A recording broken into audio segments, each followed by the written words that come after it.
It says on PopStream, what is the best way to skip trace buyers with LLCs?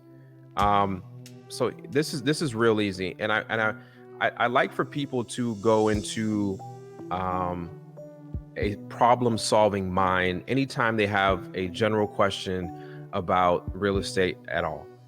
Typically, so for example, if I had no idea what was going on and said, hey, how do I find out who owns this LLC? You got to reverse engineer your own question and the problem that you're facing to kind of try to find out the solution yourself. Now, the reason why I say this is because this type of method of thinking can actually help you gather lists, help you solve problems much faster without having to go through the riffraff and stuff like that. So typically you're trying to find who owns LLCs. The first thing I'm going to ask myself if I have this question is, where are LLCs created? And LLCs are created in the Secretary of State. So Secretary of State is a website.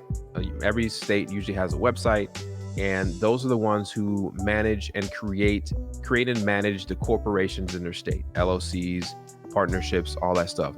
So what you need to be doing is saying, okay, I need to find out who owns an LLC. All right, like LLC. Then you're going to say, who creates LLCs? Okay, Secretary of State.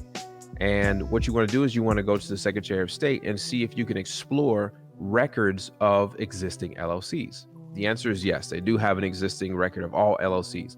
So if you have the LLC's name, then you can search the LLC and look at all their documents that they have to annually file with the state, the Secretary of State. And that's going to usually have the person who's the member or manager of that actual LLC. And then once you have that person's name and usually an address on that form, which is all online, then you can skip trace the person. So that type of thinking gives you the opportunity to reverse engineer your question to get your own answer, because most of these things are easy. I seen a question just a few minutes ago about, are probates good leads? And if so, where do I find them? Well, the question is, okay, probates, where do I find them? Okay, well, where are probates created? Who handles probates in my city, my state?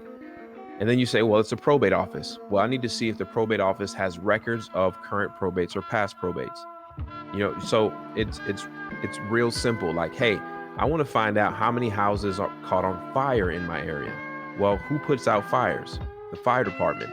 Do they have some type of record or blotter of fires that happen in the city or state or wherever the region that they're covering? That would be where I would start. So just having the reverse engineering mindset to think of that, that's what you want to do. Some people say, hey, what about where can I get a list of code violations?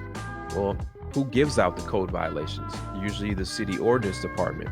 So can I call or research online the city ordinance department to see if they have a list of who currently and actively has any code violations on their properties? More than likely the answer is yes. So you just kind of got to do some reverse engineering in your mind when you ask the question and kind of get to the root. And just solving problems and using Google can get you a long way in this business. There's usually not a blanket answer across the entire United States. You just have to reverse engineer your mindset.